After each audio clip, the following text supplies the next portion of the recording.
শুভ সন্ধ্যা আমি জুডিথা ওমাকার university of liberal arts Bangladesh ইউল্যাবের কমিউনিকেশন অফিসের উপদেষ্টা আজকে এই global trends in media education আলোচনায় সবাইকে শুভেচ্ছা বর্তমানে জাতীয় রাজনীতি ও বিষয় অর্থনীতি একটা জটিল সময় পার করছে এই সময়ে মিডিয়ার গুরুত্ব ও অনেক বেশি মিডিয়া ইন্ডাস্ট্রিও পাল্টে যাচ্ছে একই সাথে বদলে যাচ্ছে মিডিয়া শিক্ষা এই পরিবর্তনের ধারা ও তার আলোকে মডার্ন মিডিয়া শিক্ষা যেখানে সোশ্যাল মিডিয়া ব্লগিং ও ডিজিটাল টেকনোলজির গুরুত্ব দিন দিন বাড়ছে সেই সব বিষয় নিয়ে আমাদের আজকের আলাপ আজকের এই অনুষ্ঠানে আমাদের সাথে দুইজন বিদেশি অতিথি আছেন তাই অনুষ্ঠানটি ইংরেজিতে পরিচালিত হবে তবে সকলের জন্য আমরা বাংলা অনুবাদও সাথে রেখেছি Good evening. Welcome to Global Trends in Media Education. Tonight we are fortunate to have with us one of the most respected and influential international journalists, Mr. Tunku Varadarajan. Tunku was until recently the editor of the Newsweek International and a writer-at-large for the Daily Beast. He's also been executive editor for opinion at Forbes and assistant managing editor at Wall Street Journal, as well as bureau chief for the Times of London. On the education side, he's a professor at New York University's Stern School of Business, Columbia University's Graduate School of Journalism, and lecturer in law at Trinity College, Oxford University. He's also a fellow in journalism at Stanford University's Hoover Institution. Welcome, Tunku. We're also fortunate to have with us today Mr. Zafar Soban, who is the editor of the Dhaka Tribune, which is Bangladesh's newest English language daily newspaper. Zafar has also been editor for the opinions and editorials for the Daily Star. He was editor at the Independent newspaper and head of English language news at Independent TV. He was also editor of Forum magazine. He has written extensively for Time, Economic and Political Weekly, Vice, Outlook, as well as The Guardian, among many others. Welcome, Zafar. Thank you.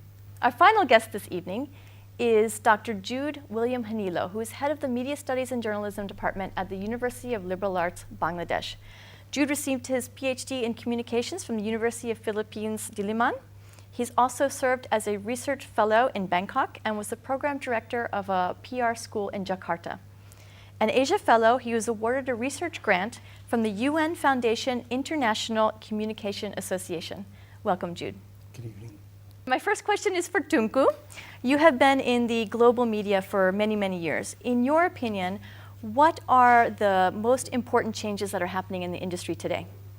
Juditha, there have been several tectonic changes in the media industry in the last 5 to 10 years, the most important of which has been the widespread migration of media to the web, the digitization of newspapers and magazines. And this has resulted in a quite marked decline in print publications, the extinction in many cases of some storied magazines such as Newsweek, my own old publication. And the result of all this has been a destruction of the old business model for journalism. Advertisers no longer find print publications attractive, so print publications are starved of money. And at the same time, web publications haven't proved attractive to advertisers either. So you have a situation where both old and new media don't have the advertising to sustain them, nor do they have the subscription money to sustain them in the absence of advertising. And finally, what we have is the emergence of a whole generation of citizen journalists who've embraced technology, embraced the new media, and have blogging away to their heart's content. I think those are the three main changes. Well, Zafar, let me ask you, have you seen those changes happening here in Bangladesh, or do you anticipate that they will be happening in the next 10 years? Well, we're very fortunate here in Bangladesh in that it hasn't happened quite to the same extent in the West. In fact, you could say that we're fortunate to have jobs here in Bangladesh because in the West, many journalists are losing jobs as publications are going out of business, and it's very different here. However, it is already happening. We've just launched the Dhaka Tribune, and at the same time of launching our newspaper, we absolutely had to make sure that our online presence was equally prominent, because there's no way you can enter into the media game today without taking that into consideration. Moving forward into the future, it's going to become more and more important. And we actually are going to have to think of ourselves as news content providers. I think the days of us thinking of ourselves as newspapers are gone. We provide the news content, and people will consume it the way they wish to consume it. Some will consume it via newspapers, some will consume it online, some will use it via SMS, Facebook, Twitter, social media, to say nothing of television and radio, which have always been there, at least for the last several decades. And of course, online, there's multimedia content as well. So we're also looking to podcasts, we're looking to video content. All of these changes are already happening, and they will be accelerated. And it's not just in English media in Bangladesh, it's really, it's happening in Bangla media as well. And I think we need to plan for this the same way media organizations in the West have had to reinvent themselves. We're going to have to do it too. We do have the luxury and the good fortune that internet penetration isn't quite as high yet, that it requires us to take the extreme steps which they've had to take place elsewhere. But it's coming, there's no question about it.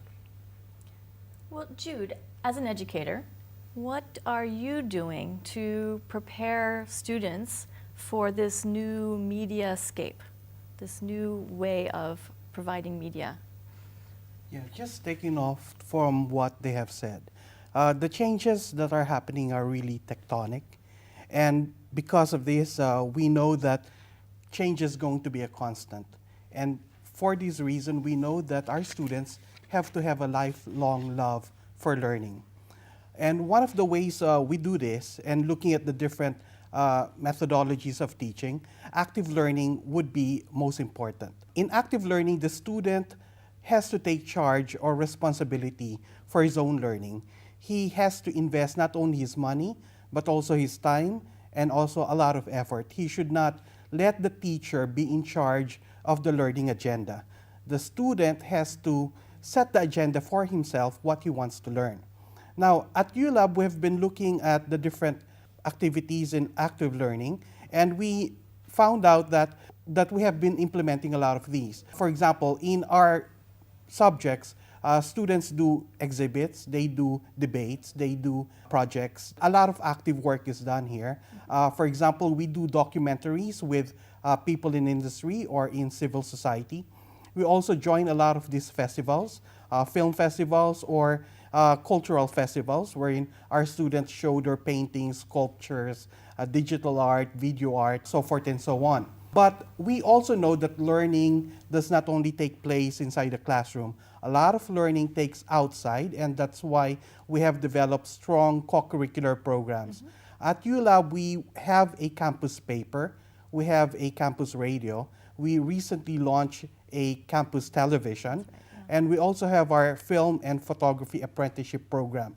We know that in media studies, it takes a lot of practice to perfect this profession. And these are the ways wherein students practice towards perfection. You know, Tunku, you mentioned blogging, and I'm not sure how much you know, but blogging has become a bit of a controversial topic here in the country. During the time of the Shahbag protests, some of the bloggers were called by the Islamists. They said that they had blogged about things that were offensive to religious sentiment. On the other hand, the Islamists were also accused of using social media as a way of fabricating stories in order to inflame sentiment. Now, without going into who's right or wrong about this, why don't you tell us a little bit about how does the international journalistic profession consider blogging today? That's a complex question, Judith. Blogging, the word blog comes from the words web log, which is a description for the way people can use technology to set up their own journals online. And bloggers are nothing other than people who self-publish themselves. So blogging is a very big thing in the United States where I work and where I live. And it's in fact it's gone mainstream from its origins as a place where people entered laterally as citizens into a conventional media space. Blogging has now been embraced by the mainstream media. So Not only are bloggers people who sit, as the cliche goes, in their pajamas at home in the middle of the night with a liter bottle of Coke and a large bag of potato chips. Bloggers also work for the New York Times. Bloggers work for the Wall Street Journal.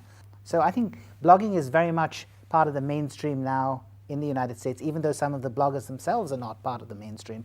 As far as Bangladesh is concerned, you're right, I'm not familiar with the issues, but I do believe that blogging can only be a good thing because it's a way for people to debate in public. It's a way to debate rather than to resort to violence. So I think anything that contributes to an enhancement of vocal debating is to be cherished and is to be encouraged. Obviously, when bloggers, like anyone else, can cross a line, you've got to make sure that bloggers respect the law, laws of libel, laws of incitement to violence. But apart from that, I think bloggers are a good thing. Bangladesh government is currently proposing a new anti-terrorism law, which human rights groups are saying is going to have a chilling effect on freedom of speech. So how do you think blogging fits into this? Should journalists be using blogging? What are the ethical concerns that they need to have in our context here? Blogging is absolutely huge in Bangladesh. You have a huge blogging community, and they have become very active and very vocal. In fact, the Shahbag movement, which we had starting some months ago, was in fact initiated by bloggers. And as in the West, we are also in the mainstream media trying to some extent, co-opt it. At our Dhaka Tribune website, we have blogs, and we've also been using the tools of blogging. We've live blogged the Rana Plaza collapse. We live blogged May 5th and May 6th, the Hifazat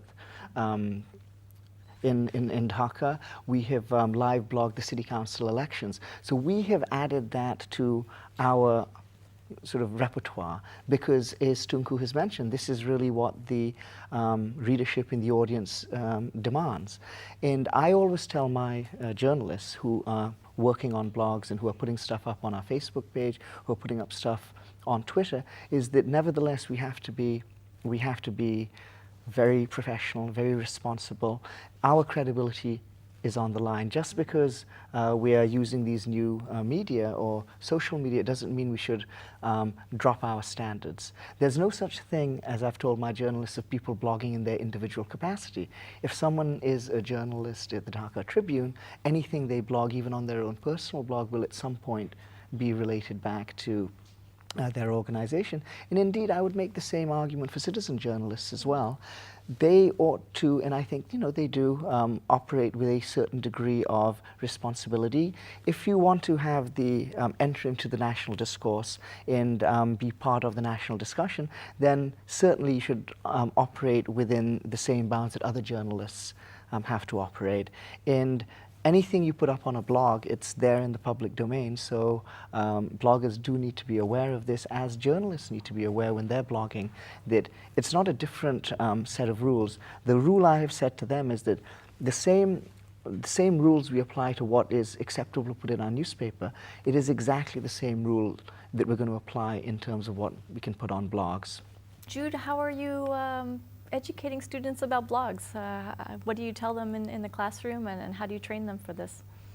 Well, blogs as part of the digital media has a good side to it and also a bad side to it.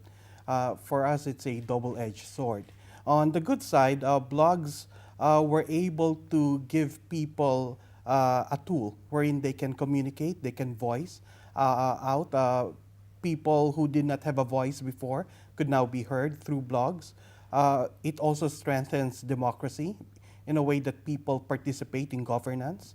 But on the other hand, you would see some negative things about blogs. For example, you see bloggers that are disrespectful of other people's views and opinions. You see bloggers that are very negative about and very cynical. They violate ethics left and right. So when we teach our students, we try to teach them first how to blog, the mechanics of it. But what's more important to us is teaching them the ethics and how to be responsible in doing blogs. Because in the end, we are actually training the next generation of journalists in the end, for journalism, it's still important. They should be honest. They should be responsible. They have to be credible. Still, the age-old principles of journalism has to be upheld, even in blogs. Thank you. We're going to screen a short video which will show a little bit about how media students are being trained here in Bangladesh. গণমাধ্যম শিক্ষার পদ্ধতি সারা পৃথিবীতেই পরিবর্তিত হচ্ছে। আগের শিক্ষা কার্যক্রমে শিক্ষার্থীদের অংশগ্রহণ ছিল খুবই নগণ্য। অন্যদিকে আধুনিক শিক্ষণ পদ্ধতিতে শিক্ষক ও শিক্ষার্থী উভয়ই সক্রিয়ভাবে অংশগ্রহণ করে। শিক্ষার্থীদের বিশ্লেষণের ক্ষমতা, সৃজনশীলতা, সমালোচনা, প্রায়োগিক দক্ষতা, জ্ঞান অর্জনের এমন নানা ধরনের ব্যবহারে এটি হয়ে উঠেছে শিক্ষার সেরা পদ্ধতি। বিশ্ববিদ্যালয়গুলো টিভি প্রোডাকশনের মতো কোর্সে বিভিন্ন বেসরকারি প্রতিষ্ঠানের সহায়তায় মানবাধিকার ও দুর্যোগ ব্যবস্থাপনা বিষয়ে প্রামাণ্যচিত্র নির্মাণ করে। এছাড়াও অংশগ্রহণমূলক শিক্ষা কার্যক্রমের অংশ হিসেবে বিশ্ববিদ্যালয়গুলোতে রয়েছে নিজস্ব সংবাদপত্র। এর মাধ্যমে শিক্ষার্থীরা গণযোগাযোগ ও সাংবাদিকতা চর্চা করতে পারে। একইভাবে চলচ্চিত্র ও আলোকচিত্র বিষয়ে অংশগ্রহণমূলক শিক্ষা কার্যক্রমে শিক্ষার্থীরা যেমন একত্রিতভাবে কাজ করার শিক্ষা পায়, তেমনি প্রত্যেকে আলাদাভাবে শিক্ষকের সাথে সমস্যা নিয়ে কথা বলতে পারে। আধুনিক প্রযুক্তির এই যুগে গণমাধ্যম শিক্ষার্থীদের অবশ্যই টেলিভিশন ও রেডিওর সাথে পরিচয় থাকা উচিত। তাই মানসম্পন্ন বিশ্ববিদ্যালয়গুলোতে নিজস্ব রেডিও এবং ক্যাম্পাস টেলিভিশন আছে। এখানে শিক্ষার্থীরা পেশাগত জীবনের জন্য হাতে কলমে শিক্ষা পায়।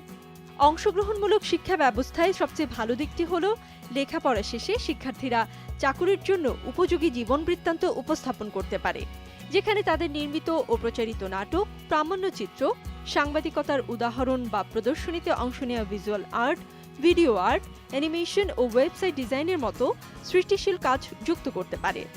এটা প্রমাণ করে নতুন প্রজন্মকে বৈশ্বিক যোগাযোগে আরও যোগ্য করে তুলতে অংশগ্রহণমূলক শিক্ষা পদ্ধতিই সেরা। So Tunku, as a journalist, would you say that journalists are born or can they be taught? Well, yes. I mean, it's a bit of both. Some are born, but sure, for sure. You can teach journalists the same way you can teach people to be doctors or lawyers or economists. Dr. Jude here is living proof that you can teach people how to write and teach people how to edit and report. You can teach good journalism, and that's what is really our salvation when faced with the potential complexities of blogging. Excellent to know. So there's also new movement to online education. Coursera, edX, Harvard, MIT are using these online forms. Do you think journalism is the sort of thing that could take advantage of online education? Sure. I think all education will have an online component at some point, and there's no reason why journalism should be any different. Zafar, a lot of foreign journalists come to Bangladesh and they write investigative reporting. Why do you think that our journalists are not doing more investigative journalism? I actually think that for most of the foreign media, they would do better if they hired local journalists rather than have someone come in here, parachute in and try and get the story. So I think a lot of that has to do with just the way most foreign media operate. So that's the first issue. I do think that we need to develop our investigative journalistic capabilities in Bangladesh more. We don't have much of a history of it, we don't have much of a tradition of it, and I think there's also a very well-founded fear of reprisal within the country. You do have to be very careful about what you say and how you say it. Nevertheless, I would like to see investigative journalism being given more importance here, and I do see students coming out of journalism programs like ULabs